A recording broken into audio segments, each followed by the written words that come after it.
ক্ষমতার দম্ভ, টাকার অহংকার, ক্ষমতার অহংকার দেখাই হলো শয়তানের দলের লোকেরা। আমাদের নীতি হলো প্রতিশোধ না ক্ষমা, প্রতিশোধ না ক্ষমা। রাসূল ক্ষমা করে দিয়েছেন, কিন্তু সবাইকে ক্ষমা করেননি। কিন্তু রাসূল মক্কা বিজয় যখন হলো, রাসূল মক্কায় ঢুকলেন, বললেন সবাইকে মাফ করলাম এক্সেপ্ট 17%। 17 জনকে কোনো ক্ষমা করা হবে এমন চিহ্নিত অপরাধ আমার দেশে আছে না নাই? ওদের কোনো ক্ষমা নাই, ওদের কোনো ক্ষমা নাই।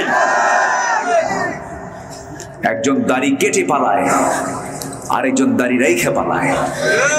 চিনতেছেন না? মানে মুখে দাড়ি নিয়ে পালাতে চাইলো, তাও তো হলো না। যাই হোক, আল্লাহ তাআলা তার রাসূলকে কি বলছেন দেখেন। আমরা কোরআনের আলোকে রাসূলের 15টা চরিত্র আজকে শিখে যাব। কয়টা চরিত্র শিখে যাব আজকে বলেন তো? 15টা চরিত্র শিখে যাব। আমল না করার নিয়তে না করার নিয়তে? করার নিয়তে। জোরে বলি ইনশাআল্লাহ। একটু কান লেগে শুনবেন, কথাগুলো খুব দামি কথা। আমি আব্দুল্লাহ আমিন, আমার কথা না। কার কথা? এই কথাগুলো যদি কেউ শুনতে মাহরুম হন, আমি ভাববো উনি পোড়া কপাল। একটু মনোযোগ দিয়ে শোনেন, একটু মনোযোগ দিতে হবে। আল্লাহ রাব্বুল আলামিন তার রাসূলকে লক্ষ্য করে বলছেন, ইয়া আইয়ুহান নাবিয়্যু ইন্না আরসালনাকা শাহিদান ওয়া মুবাশশিরান ওয়া নাযীরান ওয়া দা'iয়ান ইলাল্লাহি বিইذনিহি ওয়া সিরাজান মুনীরা। জোরে বলুন আল্লাহু আকবার। হে নবী, আমি আপনাকে পাঠিয়েছি দুনিয়াতে, সাক্ষী করে পাঠিয়েছি, সুসংবাদদাতা হিসেবে পাঠিয়েছি, প্রীতি প্রদর্শনকারী হিসেবে পাঠিয়েছি, দাঈ হিসেবে পাঠিয়েছি। আপনাকে প্রদীপ্ত সূর্যের মতো জ্যোতি করে, আলো করে পাঠিয়ে দিয়েছি।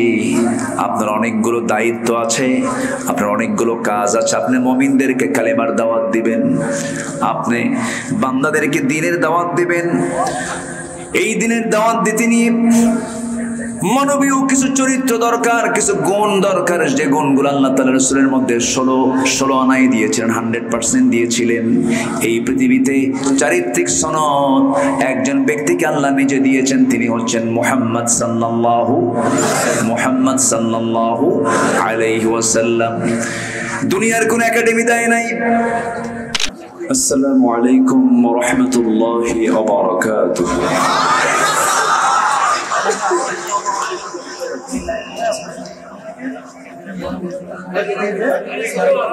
ইন্নাল হামদুলিল্লাহিল আকরামিল্লাযী খালাকাল ইনসানা ওয়া কাররামা ওয়া 'আল্লামাহু মিনাল বায়ানি মা লাম ইয়া'লাম। فسبحان الذي لا يحصى امتنانه باللسان ولا بالقلم. نشهد أن لا إله إلا الله وحده لا شريك له، ونشهد أن سيدنا وحبيبنا ومولانا محمدا عبده ورسوله الذي أرسله بالحق بشيرا ونذيرا وداعيا إلى الله بإذنه وسراجا منيرا. فقد قال الله تعالى في كلامه المجيد وفرقانه الحميد: أعوذ بالله من الشيطان الرجيم. بسم الله الرحمن الرحيم.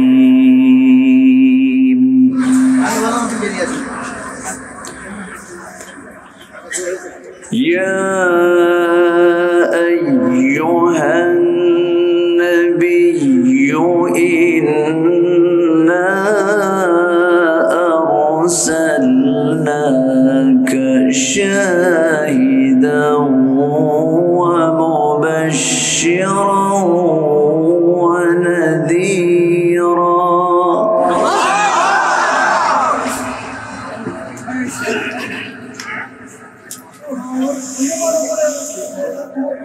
وداعيا إلى الله بإذنه وسراجا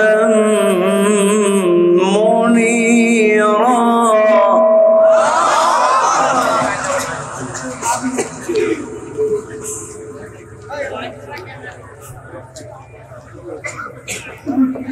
وبشر المؤمنين بأن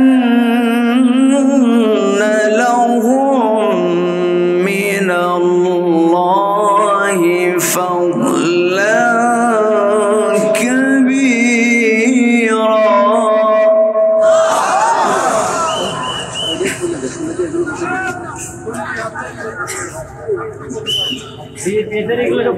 ولا تطع الكافرين والمنافقين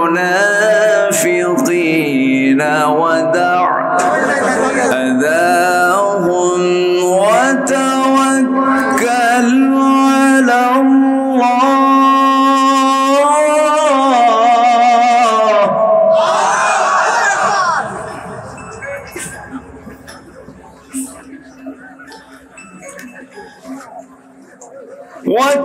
وتوكل على الله.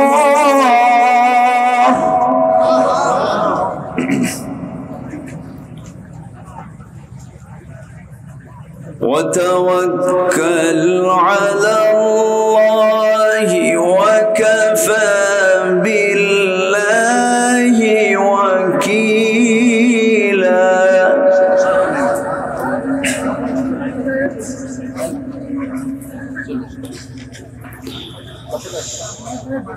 الله أكبر. بسم الله الرحمن الرحيم.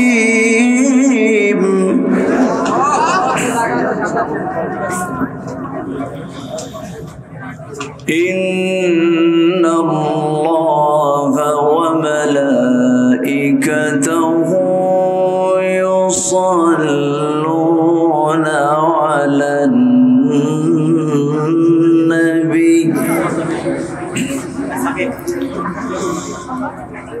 يا أيها الذين آمنوا صلوا عليه وسلموا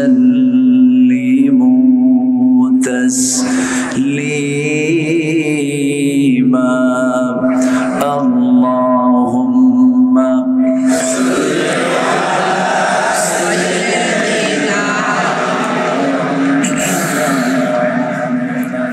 وعلى آل سيدنا। একটু মহব্বত দিয়ে নবীর প্রেমে মাতোয়ারা হয়ে জবান খুলে আওয়াজ দিয়ে সবাই বলুন আল্লাহুম্মা সাল্লি আলা সাইয়্যিদিনা ওয়া আলা আলি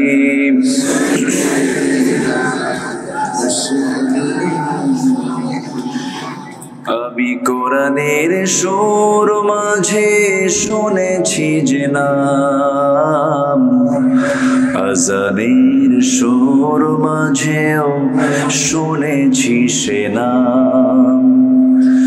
ও নাম শুনেছি আমি আমার হৃদয়, হে রাসূল নবীজি তোমায়, হে রাসূল নবীজি তোমায়। আল্লাহুম্মা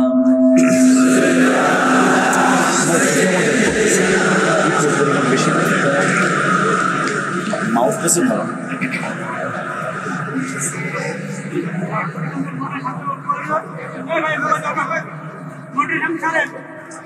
সবাই বলুন বালাগাল উলা বিকামালিহি কাশাফাত তুজা বিজামালিহি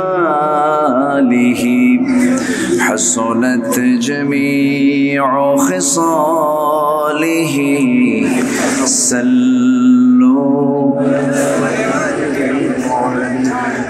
सूरत यूसुफ बिदारी हिकमत लुक़मान इमाम क़ारिए क़ुरआन बारी ये दिले सादिमान मा बलगल उला बिकमालिही कशफत तुजा बिजमालिही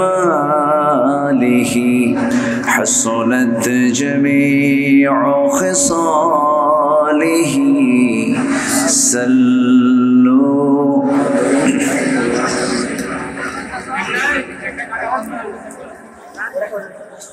দেশের দক্ষিণ পশ্চিমাঞ্চল বৃহত্তর যশোরের ঝিনাইদহ জেলার মহেশপুর নতুন কোলা মানবতায় যুব সংঘ হিফজুল কোরআন আদর্শ মাদ্রাসার উদ্যোগে আয়োজিত দ্বিতীয় বার্ষিকী তাফসীরুল কোরআন মাহফিল 2024 আজকের এই মহৎ আয়োজনের সম্মানিত সুযোগ্য সভাপতি, আজকের মাহফিলের বরেণ্য সাহেবে সাদর, আজকের মাহফিলের প্রধান অতিথি, ইসলামী আন্দোলনের অন্যতম সিপাহসালার বিশিষ্ট শিক্ষাবিদ, গবেষক, জননেতা অধ্যাপক মতিয়ার রহমান হাফিজাহুল্লাহ। আজকের মাহফিলের বরেণ্য অতিথিবৃন্দ, বিশেষ করে আমার পূর্বে কথা বলেছেন আমার অনুজ, আমার স্নেহধন্য নন্দিত আলেমে দ্বীন মাওলানা রবিউল ইসলাম খুলনা। উপস্থিত আজকের মাহফিলের প্রধান আকর্ষণ, যাদেরকে নিয়ে আজকের এই সাজানো গোছানো বর্ণাঢ্য আয়োজন, কালেমার ঝান্ডাবাহী, তাওহীদের পতাকাবাহী, দ্বীন ইসলামের নরসারদুল বীর মুজাহিদ, প্রাণ প্রিয় সম্মানিত দ্বীনি ভাইরা, আড়ালে বসে আছেন শ্রদ্ধেয়া সম্মানিতা মা বোনেরা। আলোচনার সূচনায় আনুষ্ঠানিকতার মধ্য দিয়ে আমার পক্ষ থেকে আবারও দিলখোলা সালাম, আসসালামু আলাইকুম ওয়া রাহমাতুল্লাহি ওয়া বারাকাতুহু।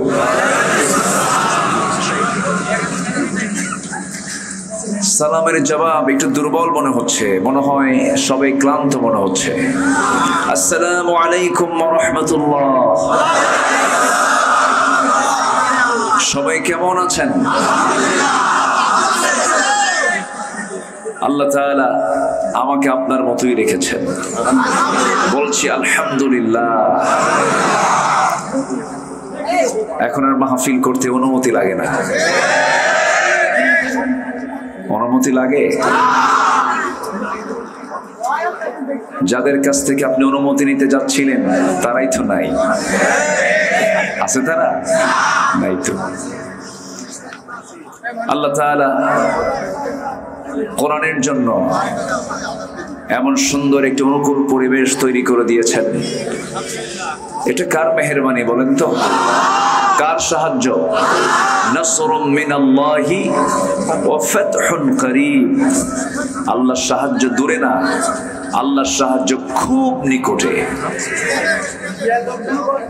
শুধু আল্লাহর পক্ষ থেকে বান্দার কাছ থেকে প্রত্যাশা হলো, আল্লাহর প্রত্যাশা বান্দার কাছে হলো একটু ঈমান ভালো করে আনো। ইমানটা ভালো করে আনলে আমি তোমার হাতে বিজয় তুলে দেব। কার কথা? আল্লাহর কথা। বসতে পেরেছি জান্নাতের টুকরায়, শুকরিয়া আদায় করছি, জবান খুলে বলছি আলহামদুলিল্লাহ, চিৎকার মেরে বলছি আলহামদুলিল্লাহ। সবাই বলছে আল্লাহুম্মা ইন্নী আসআলুকা আল হুদা ওয়াত তুকা ওয়াল আফাফা ওয়াল গিনা। সবাই বলি আল্লাহুম্মা লাকা আসলামতু ওয়া বিকা আমানতু ওয়া আলাইকা তাওয়াক্কালতু। আমরা আল্লাহ তাআলার শুকর আদায় করে নিলাম। সম্মানিত হাজিরিন, আমার উঠতে দেরি হয়ে গেছে, এখন তো শোনার সময়, এখন যাওয়ার সময়। ঠিক তো কইছেন, আমি তো বিপদে পড়ে গেলাম। ঠিক করে তো আপনারা দৌড় মারবেন। দেখুন, যেহেতু উঠতে দেরি হলো, আমাকে ছেড়ে শেষ দোয়া না করে কেউ কি যাওয়ার নিয়ত করেছেন? আবার বলেন, যাওয়ার নিয়ত করেছেন? যাওয়ার নিয়ত করেছেন? না জয়যুক্ত হয়েছে, না জয়যুক্ত হয়েছে। ঠিক আছে না?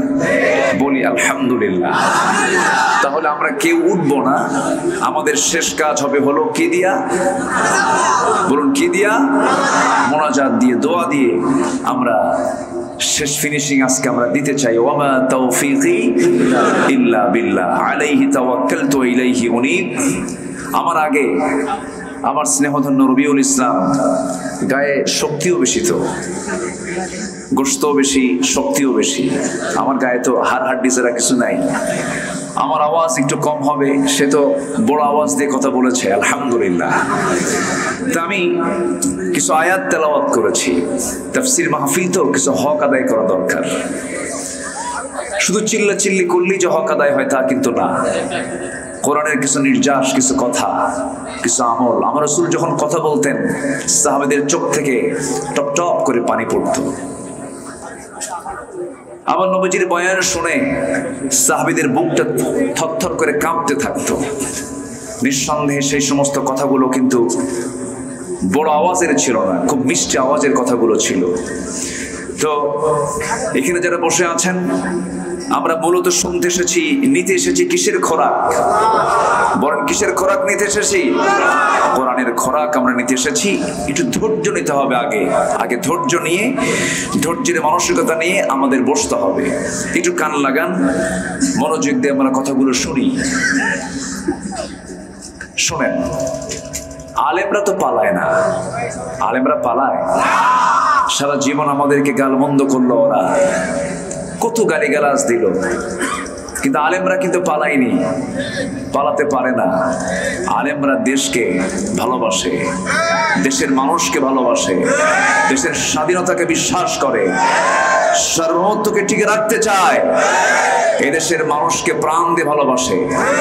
সম্মানিত ভাইরা, আলেমরা পালায় না। আল্লামা সাঈদী রাহিমাহুল্লাহ, তার সঙ্গে আমার 2009 সালে একই বছর হজ করার সুযোগ হয়েছে। 2009 সালে ওনাকে বলা হলো, আপনি দেশে না ফিরলেই ভালো হয়। কেন? ট্রাইব্যুনাল গঠন হচ্ছে, মামলা হবে, রায় হবে, জেল খাটতে হবে, অনেক কিছু। তিনি বললেন, জবাব দিতে নিয়ে বললেন, আমার দেশের জনগণ, আমার কর্মী জেল খাটবে আর আমি বিদেশে আরামে থাকবো? অসম্ভব। আমার দেশ ছেড়ে আমি কোথাও পালায় থাকতে পারি, এটা সাঈদীর ভূমিকা হতে পারে না। উনি দেশে বীরের বেশেই তিনি আবার প্রবেশ করেছেন। 13টি বছর মানবতার জীবন যাপন করে জেলখানার সেই প্রকোষ্ঠীর ভিতরে অমানবিক নির্যাতন চালিয়ে শেষ পর্যন্ত পরিকল্পিতভাবে তাকে হত্যা করা হয়েছে। সম্মানিত ভাইয়েরা, আলেমরা পালায় না। হাসিনা কি করলো? আস্তে করে হাসিনা পালাইছে। তাহলে পালায় কারা? যারা চোর, ঠিক কিনা? চুরি করেছে দেশই চুরি করছে। 18 লক্ষ কোটি টাকা দেশের ঋণ এখন। তন্মধ্যে 11 লক্ষ কোটি টাকা এই দেশ থেকে পাচার করা হয়েছে। কি সংসার আমরা পাইছি!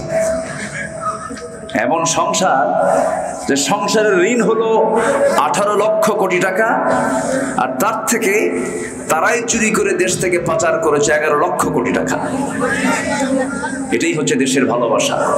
এই থাকুক নাই, ধমক টমক দিয়েন না, যে যেখানে আছে সেখানে থাকুক, কাউকে কোনো বাধা দিয়েন না, যে যেখানে আছে থাক, সমস্যা নেই, থাকুক। একটু সমস্যা হচ্ছে, কি করবেন এখন? একটু শৃঙ্খলা রক্ষার দায়িত্ব তো কি একার না সবার?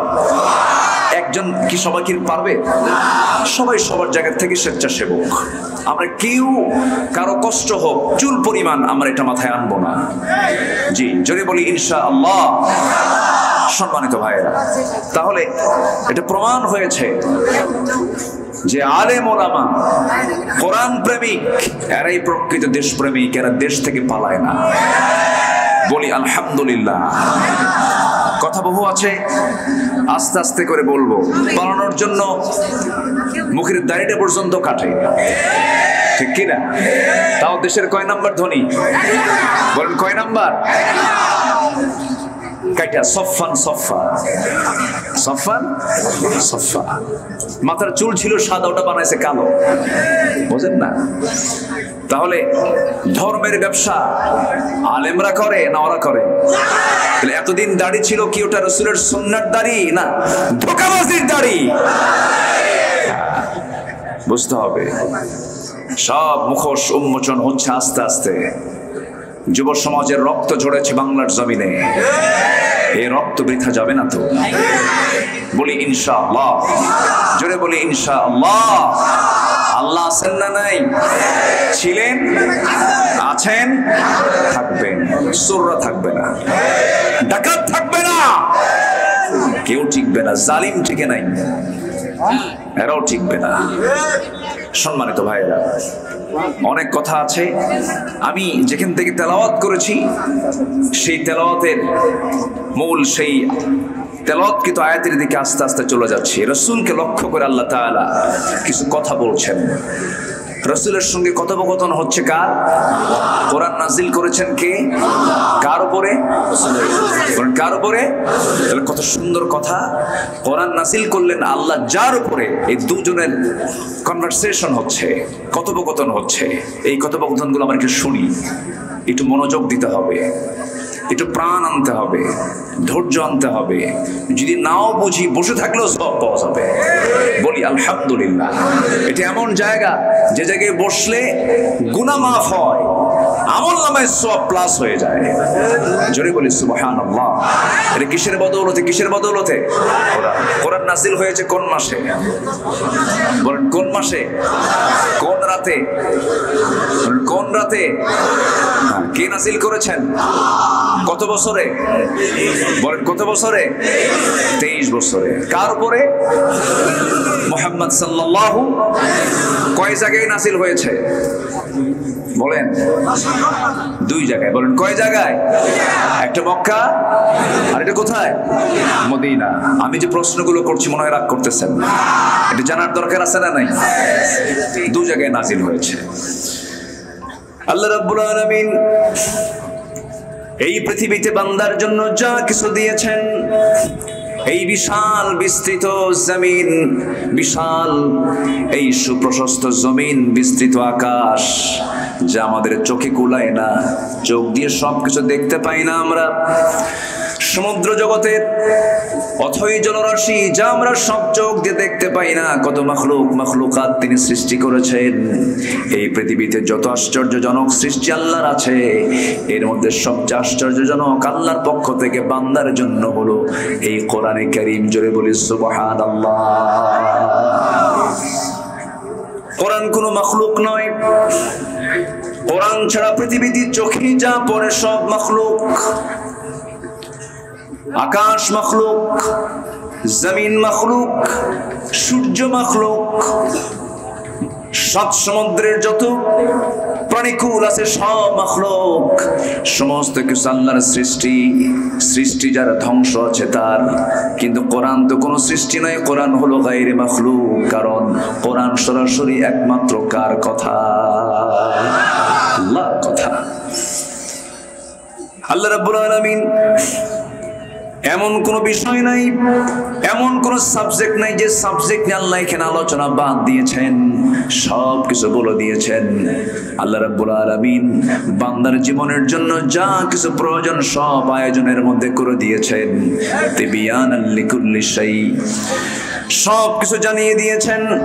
এবং এই কোরআনটা নিয়ে যারা থাকবে, কোরআন তেলাওয়াত যারা করবে, কোরআন অনুযায়ী যারা সমাজ চালাবে, কোরআনের পথে যারা চলবে, আল্লাহ রাব্বুল আলামিন তাদের ব্যাপারে বলছেন, ইন্নাল্লাযীনা ইয়াতলুনা কিতাবাল্লাহ ওয়া আকামুস সালাতা ওয়া আনফাকু মিম্মা রাযাকনাহুম সিররাও ওয়া আলানিয়াতান ইয়ারজুনা তিজারাতান লান তাবুর। জোরে বলি আল্লাহু আকবার। আল্লাহ রাব্বুল আলামিন বলেন তিনটা কাজ যারা করবে, নাম্বার 1, আল্লাহর কালামকে যারা সুন্দর করে তেলাওয়াত করবে, সুন্দর করে যারা এটাকে বুঝে বুঝে যারা সুন্দর করে পড়বে। আমার বন্ধুগণ, দেশের যে শিক্ষা ব্যবস্থায় কোরআন বোঝার কোনো কায়দা আছে নাকি? আসতে বলবেন না, আছে নাকি? নাই। তার বড় প্রমাণ হলো সচিবালয় যারা চালান, এসপি অফিস যারা চালান, ডিসি অফিস যারা চালান, এই প্রশাসনের যারা কর্মকর্তা ম্যাক্সিমাম এখন পর্যন্ত যারা আছেন, তাদেরকে যদি একটু ইন্টারভিউ নিয়ে যদি প্রশ্ন করা হয়, তাদেরকে যদি বলা হয় বলো সূরা আহজাবের কোন আয়াতে এই বিষয়ে কথা বলা আছে, সূরা শূরার প্রেক্ষাপট কি, সূরা হুজরাতের প্রেক্ষাপট কি, সূরা নাবা নিয়ে তুমি একটু আলোচনা করো। এই যে বড় বড় প্রশাসনিক কর্মকর্তাগুলো, তারা কেউ জবাব দিতে পারবে না। অথচ আল্লাহ রাব্বুল আলামিন প্রশাসন চালানোর জন্য যে সিস্টেম পদ্ধতি তিনি তার কালামে দিয়েছেন কি দেন নাই? আসতে বলেন, দিয়েছেন কি দেন নাই? দিয়েছেন। আমার বন্ধুগণ, আজকে যদি এই কোরআনটাকে যদি সকল শিক্ষা প্রতিষ্ঠানের যত সিলেবাস আছে, যত সাবজেক্ট আছে, সব সাবজেক্টের সাথে যদি বাধ্যতামূলক যদি কোরআন নামক এই কিতাবটা যদি সিলেকশন দেওয়া হতো, এটাকে যদি অন্তর্ভুক্ত করা হতো, আল্লাহর নামের কসম করে বলতে পারি, মানিকের মতো একজন সেঞ্চুরিয়ান ধর্ষক বাংলার জমিনে ইতিহাস তৈরি হতো না। ঠিক কিনা? এমন ইতিহাস আছে না নাই? খুনি পয়দা হতো না, লাশ কেটে 49 টুকরার ইতিহাস তৈরি হতো না, 3 বছরের শিশু ধর্ষিত হতো না, কবর থেকে মরা লাশ তুলে ধর্ষণ করার ইতিহাস রচনা হতো না। এমন রচনা ইতিহাস হওয়ার পিছনে মূল কারণ হলো জাতি শিক্ষা পাচ্ছে কিন্তু ওহীর শিক্ষা পাচ্ছে না। ঠিক কিনা? ওহীর শিক্ষা পাচ্ছে না। আমরা এই বিষয়টা অত্যন্ত যত্নের সাথে খেয়াল করব, আমার সন্তান কোরআন থেকে বঞ্চিত হচ্ছে কিনা, কোরআনের ইলম থেকে আমার সন্তান ছিটকে পড়ছে কিনা। আপনার ছেলে জজ, ব্যারিস্টার, এসপি, এমপি, ডিসি, সচিব, অনেক বড় বড় মেজর, অনেক কিছু হলো, কিন্তু কোরআন জানলো না, আপনার চুল পরিমাণ কোন উপকার আপনার জীবনে আসবে না। ওই সন্তান উপকার আসবে কোন সন্তান দিয়ে? যে সন্তানকে আজকে মাথায় দাস্তারবন্দি দিয়ে মাথায় পাগড়ি পরানো হলো, 30 পারা কোরআন তার সিনার মধ্যে আল্লাহ তাআলা তুলে দিয়েছেন। জোরে বলি সুবহানাল্লাহ। কোরআন কেউ মুখস্থ করতে পারে না, কোরআন মুখস্থ করায় দেন কে? আল্লাহ। ইন্না লা তুহাররিক বিহি লিসানাকা লিতা'জালা বিহি ইন্না আলাইনা জামআহু ওয়া কুরআনাহু। হে রাসূল, আপনার মুখস্থ করার জন্য এত অস্থির হওয়ার দরকার নাই, আমি আল্লাহ নিজে আপনার সিনার মধ্যে কোরআনটাকে জমা করে দেব। তাহলে হাফেজরা হাফেজ হয় না, আল্লাহ জমা করে দেয়। জমা করে দেন কে? এই হাফেজদের প্রতি জুলুম করা হয়েছে। শাপলা চত্বরে হাফেজদেরকে গুলি করে হত্যা করা হয়েছে। আমরা ইতিহাস বলিনি। ইতিহাসগুলো যদি টেনে উঠানো যায় এখানে ঘন্টার পরে ঘন্টা বলে শেষ করা যাবে না ওদের অপকর্মগুলো, একটা দুইটা নয়। আচ্ছা আপনার বলেন তো, আপনার কি মনে হয় আমার জন্ম ৭১ সালের আগে? মনে হয় আপনাদের?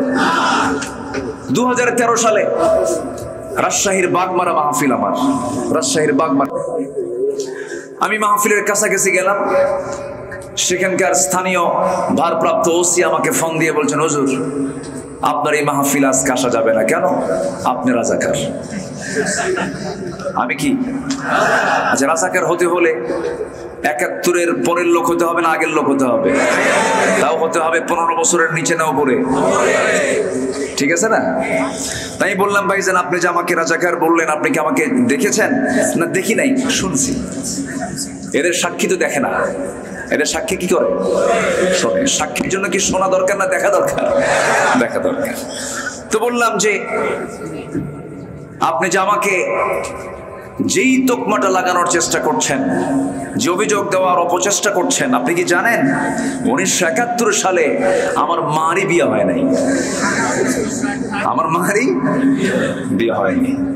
তাহলে এই যে মানে নির্জলা মিথ্যা কথা, মিথ্যা প্রচারণা, মিথ্যা বাবাদ চাপিয়ে দিয়ে নিরীহ মানুষগুলোকে 16টি বছর মামলা দিয়ে এই জেল খাটানো হলো, অবশ্যই শুধু কি জুলুম না বড় জুলুম? শুধু জুলুম না বড় জুলুম? 2018 সাল হঠাৎ করে আমাকে গ্রেফতার করা হলো। আমি জেলখানায় ঢুকলাম, যে দেখি 86 বছরের এক বুড়া চাচা।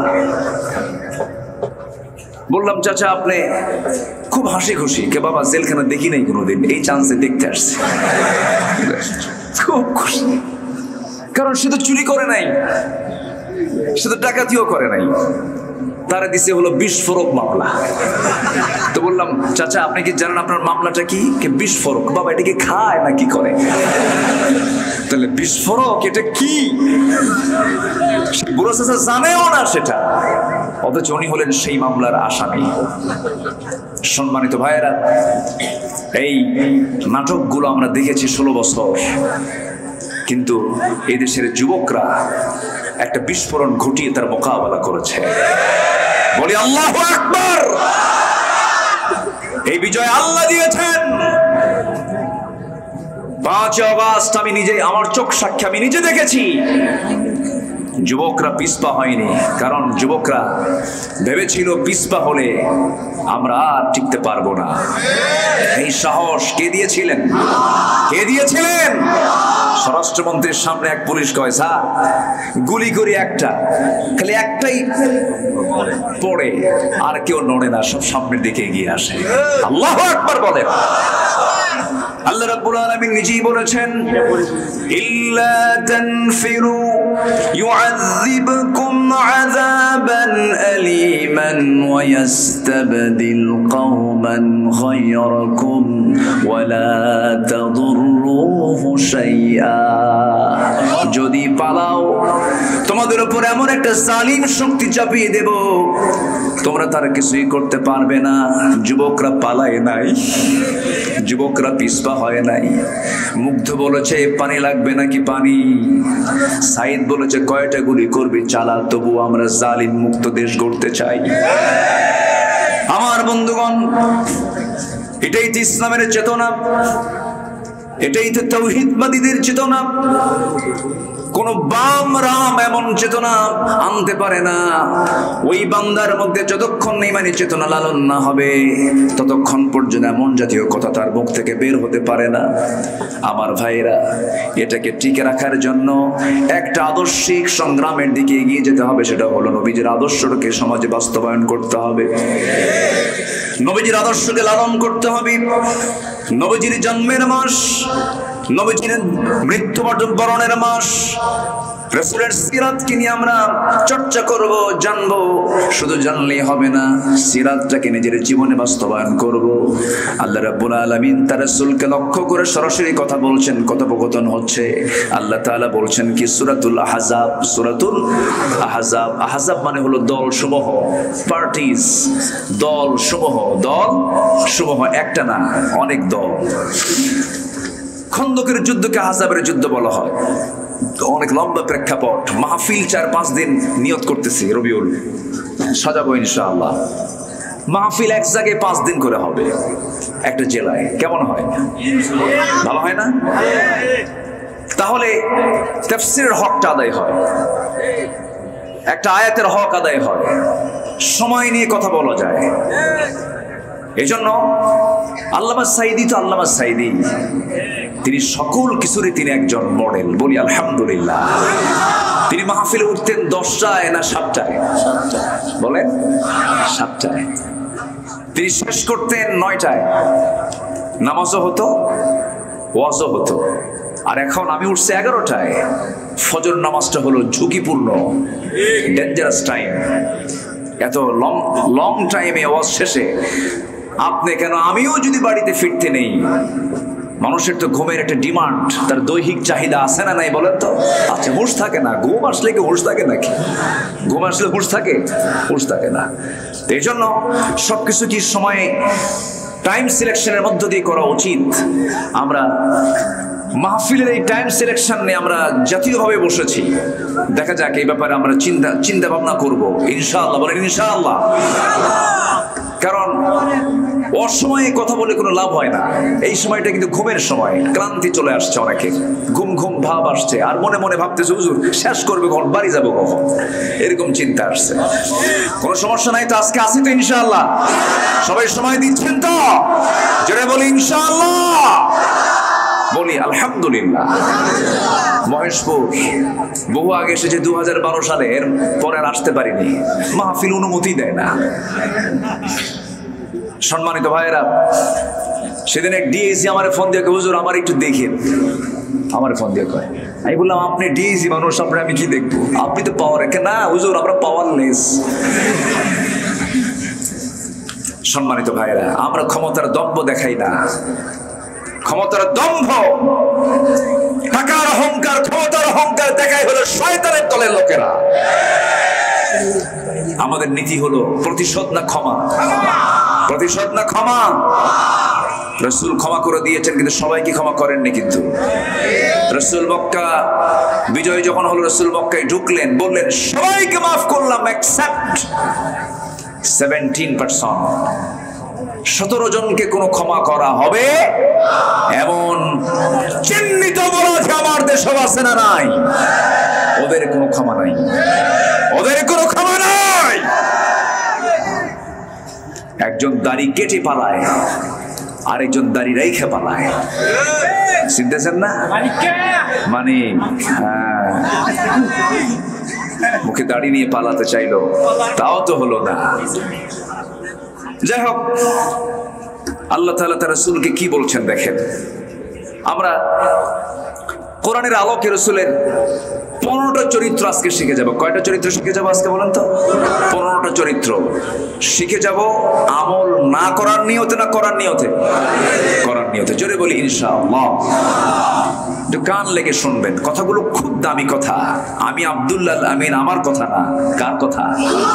এই কথাগুলো যদি কেউ শুনতে মাহরুম হন, আমি ভাববো উনি পোড়া কপাল। একটু মনোযোগ দিয়ে শোনেন, একটু মনোযোগ দিতে হবে।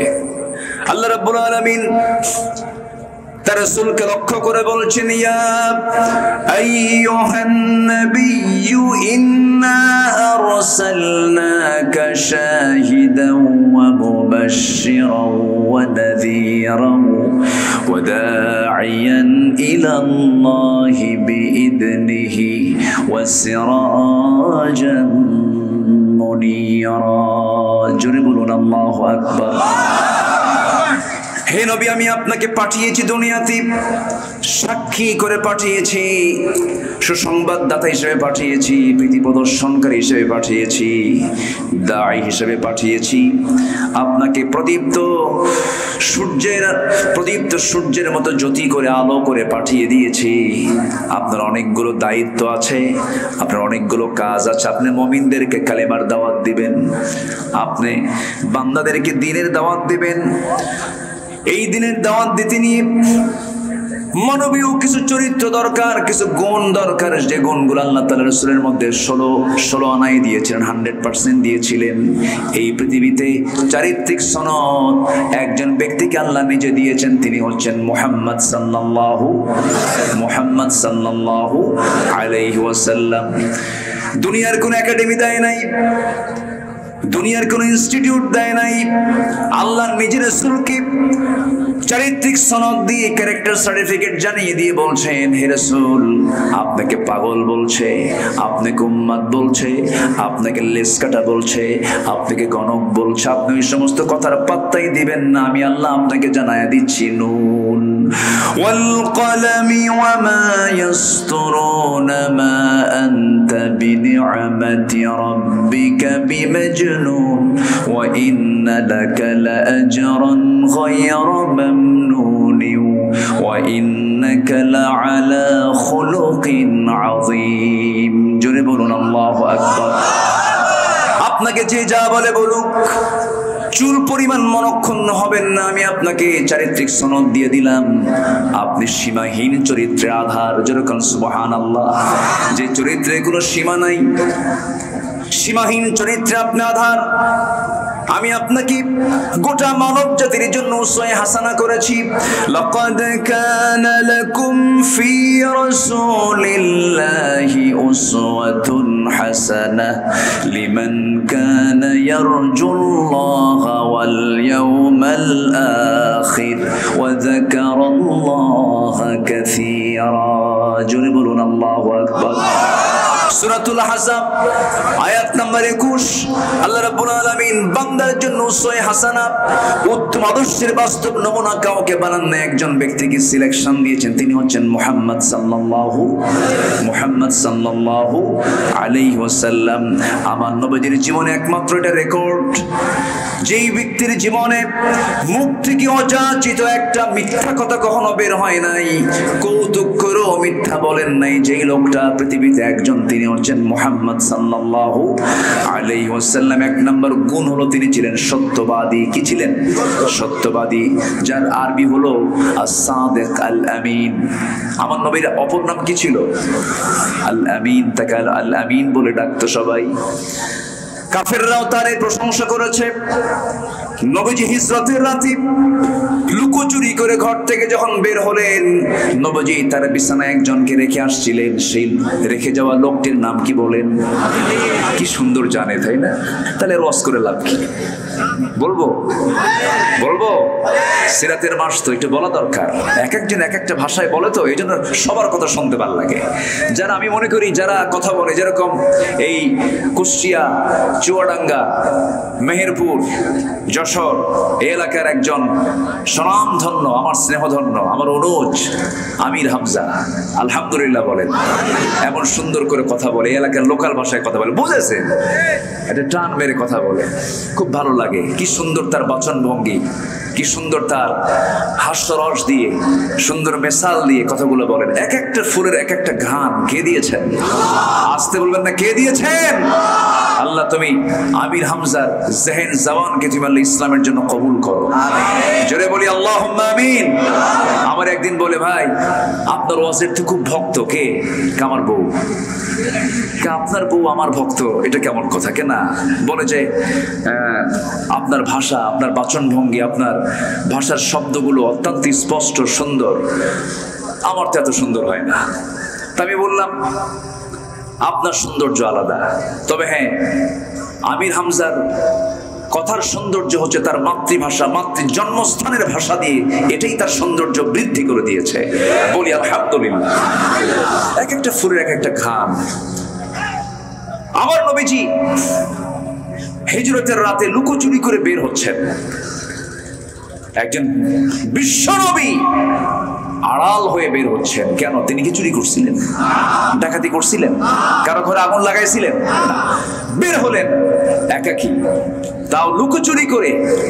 সামনে অস্ত্রে শস্ত্রে সজ্জিত আবু জেহেলের সন্ত্রাসী বাহিনীর সামনে দাঁড়ানো। আমার নবীজি বের হচ্ছেন, আলীকে ডাক দিয়ে বলছেন, আলী তুমি আমার বিছানায় থাকবা। কেন? এটার কারণ কিন্তু অনেকের কাছে স্পষ্ট নয়।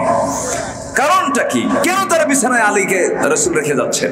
এর কারণ কি জানেন? এর কারণ হলো, আলী খাতা কলম নাও, এই মক্কার কুরাইশদের কিছু আমানত, কিছু টাকা পয়সা আমাকে ব্যাংক মনে করে, আমাকে আল আমিন মনে করে, আমাকে সত্যবাদী মনে করে। এদের কিছু টাকা পয়সা আমার কাছে এরা গচ্ছিত রেখেছিল। আমি এদেরকে যদি না বুঝাইয়া দিয়ে যাই, আমার নামটা উল্টা হয়ে যাবে, আল আমিন আর থাকবে না। আমাকে তারা প্রতারক মনে করবে, ধোঁকাবাজ মনে করবে। অতএব আমি চলে যাচ্ছি আমার শত্রুদের সম্পদ আগামীকাল সকাল হলেই আমানত মনে করে সবার হাতে হাতে পৌঁছায় দিবা। একটু আসতে বলি সুবহানাল্লাহ। কি চরিত্র! শত্রুদের সম্পদ রাসূল নিয়ে যাচ্ছেন না ফেরত দিয়ে যাচ্ছেন? এর নাম হচ্ছে সত্যবাদিতা, আমানতদারিতা।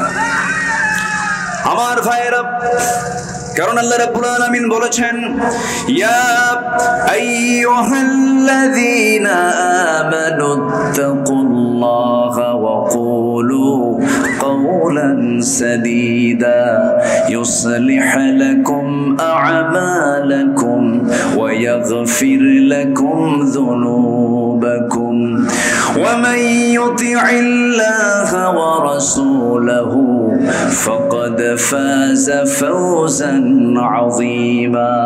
জোরে বলুন আল্লাহু আকবার। আমার কাছে মনে হয় কি জানেন, এই যে আমি আয়াতটা বললাম, সেই দিনে আমি সফল মনে করব যেদিন বক্তার আয়াত তেলাওয়াতের সঙ্গে সঙ্গে প্রত্যেকটা শ্রোতা সেই আয়াতগুলো পড়তে পারবে। ঠিক কিনা? আমরা এমন একটা দেশ করতে চাই, জোরে বলি ইনশাআল্লাহ।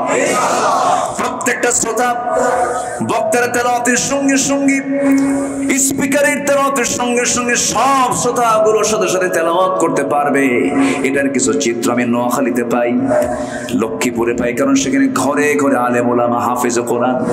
আল্লাহ তাআলা চুয়াডাঙ্গাকে, আল্লাহ তাআলা ঝিনাইদহকে কবুল করুন, আমিন। জোরে বলি আমিন, আরো জোরে আমিন। যত আয়াত বেশি হবে মাহফিলের বরকত তত বেশি হবে। একটু কান লাগান, এটা সূরাতুল আহজাব। আল্লাহ রাব্বুল আলামিন বলছেন, ইমানদারেরা তোমরা আল্লাহকে ভয় করো। যখন কোনো কথা বলতে যাবে সোজা সাপটা সত্য কথা বলবে, মিথ্যার ধারে পাশে যাবে না। আমার বন্ধুগণ, আজ পর্যন্ত 54 বছর এই দেশ 71 থেকে 2024 53 54 বছর চলছে। এই দেশে যত শাসক এসেছিল প্রত্যেকটা শাসকের মুখ থেকে হাসা কথা না মিছা কথা? বলেন বলেন বলেন, সবাই বলেন বলেন বলেন, হাসা না মিছা? ধোঁকাবাজি। কেউ বাবা নিয়ে ব্যস্ত, বাবার ব্যবসা, ঠিক কিনা? ডক্টর ইউনূসকে প্রশ্ন করা হলো, বঙ্গবন্ধুর মুরালগুলো, মূর্তিগুলোকে কেন ভাঙ্গা হচ্ছে, গভর্নমেন্ট কি করছে?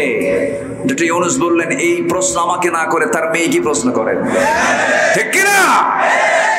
কেন করা হচ্ছে? সম্মানিত বন্ধুগণ, একজন বাবা নিয়ে ব্যস্ত, আরেকজন স্বামী নিয়ে ব্যস্ত। একজনের বাবার দেশ, আরেকজনের স্বামীর দেশ, মাঝখান দিয়ে আমরা শেষ। আমরা কাউকে দেখতে চাই না। আস্তে কোন কেন? আস্তে কোন কেন?